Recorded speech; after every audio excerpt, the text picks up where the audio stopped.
Here's the thing. Unfortunately, you sound like the people who have started to defend the indefensible when it comes to what Israel's government is doing. And I'll tell you why. After all these attacks on Palestinians as they're queuing up for food, and people who are desperately hungry and are queuing for food, even though you say they've got plenty of food, there are thousands stampeding for the small amounts of food that they can get their hands on, even though you say they're not hungry because you've overfed them, right? That all these people are just dropping dead. And it's got nothing to do with the fact the IDF are firing towards them, when everybody knows it does.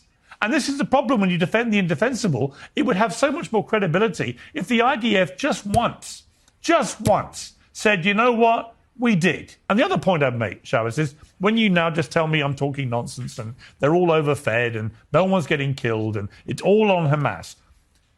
To this day, the Israeli government refuses to let any international media into Gaza.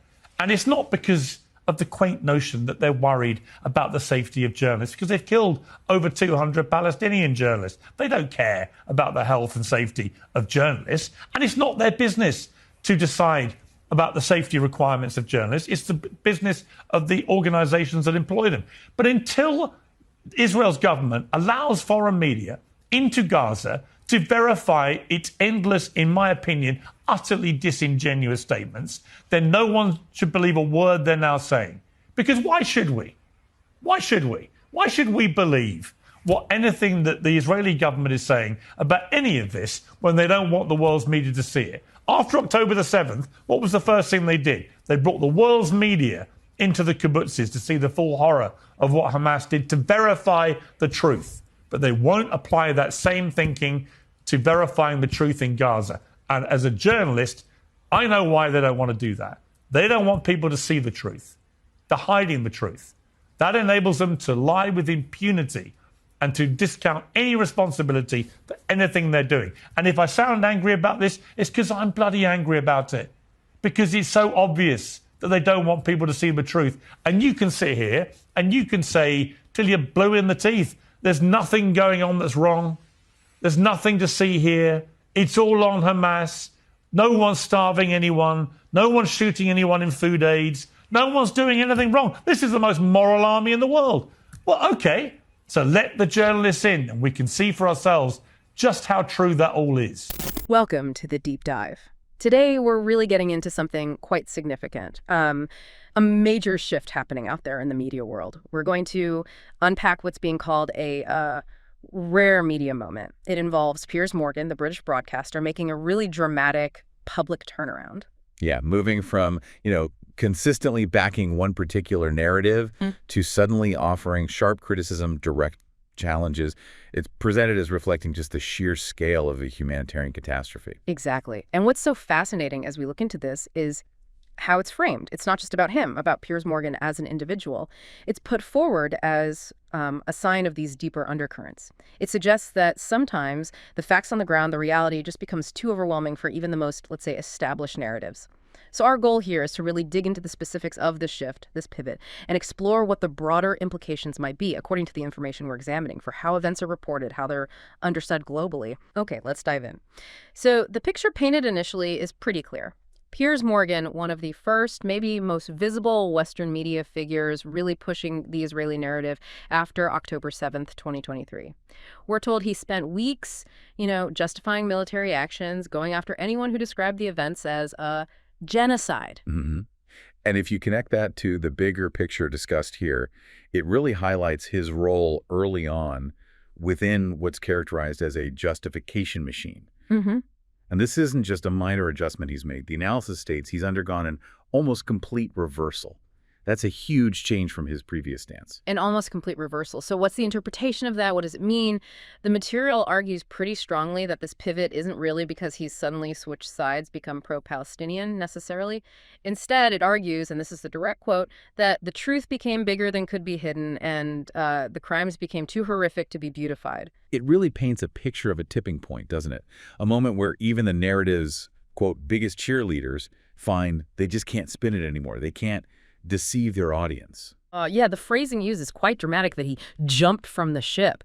Like, the narrative vessel was sinking under the weight of the reality described as the crime in Gaza, and it couldn't be patched up or defended anymore. Right, and that's when things get really specific. Because he didn't just change his overall tone, he started asking these incredibly direct, sharp questions. The information highlights this shocking opening question he apparently posed. Why are you shooting the hungry? Just, wow. And that question immediately throws the desperate humanitarian situation into sharp relief. The material describes these awful daily scenes. Hungry people being killed, just trying to get aid. It emphasizes that these killings, these scenes, have become just too extensive for cameras to conceal. The scale is overwhelming any attempt to hide it. And it goes further, doesn't it? It directly accuses the Israeli army, beyond the killing reported since October 7th, of deliberately starving people and besieging them. That's presented as a tactic, not just a byproduct. He definitely went further. He challenged the official claims head on. There's this quote, "Perhaps we would have taken your claim seriously. You assert there is no famine, no one is being killed. Yet to this day, the Israeli government refuses to allow any international media to enter Gaza."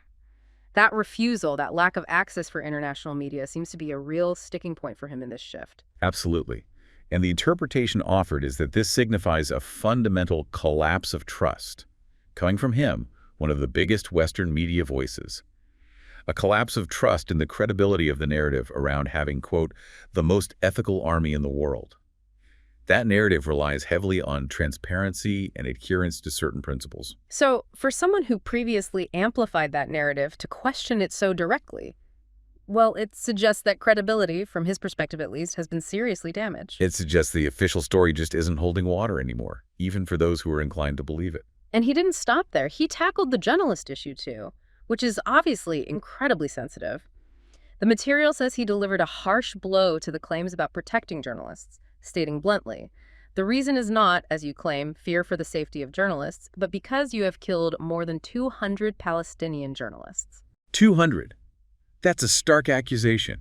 It completely flips the script on who bears responsibility. He added, quite pointedly apparently, "You do not care about the safety of journalists, and making such a decision about their safety is not your concern, but the responsibility of the media institutions that employ them." This is presented implicitly as an acknowledgement that something terrible is happening behind closed doors, that lenses, cameras are being actively prevented from documenting what's described as a crime. Yeah, the idea that access is being blocked precisely because of what's happening. Exactly, hiding the truth, essentially. Which leads perfectly into what feels like his ultimate challenge, this demand for openness. He's quoted asking, very forcefully, "Why should we believe what you say? Why should we believe anything?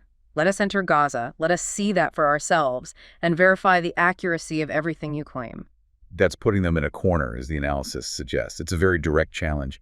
If the official claims are true, no famine, ethical conduct, all of that, then the question hangs in the air.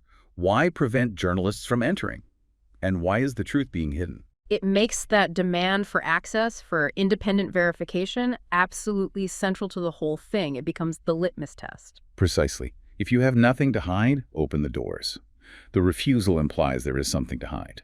That's the core of the argument presented. So the analysis then circles back to Morgan himself, asking this really pointed question. Is it a conscience awakening or an inability to continue lying? It doesn't shy away from his past role, describing him as part of the justification machine in those early months, and it makes the very strong claim that this earlier discourse paved the way for the genocide in Gaza, which makes his reversal now even more striking. And looking at the broader implications, the argument is that his shift, this admission or maybe collapse of patience, signals something bigger. It suggests that supporters of Israel are no longer able to defend it, at least not effectively. The tools used to present things in a positive light, well, they failed. The imagery used is incredibly strong.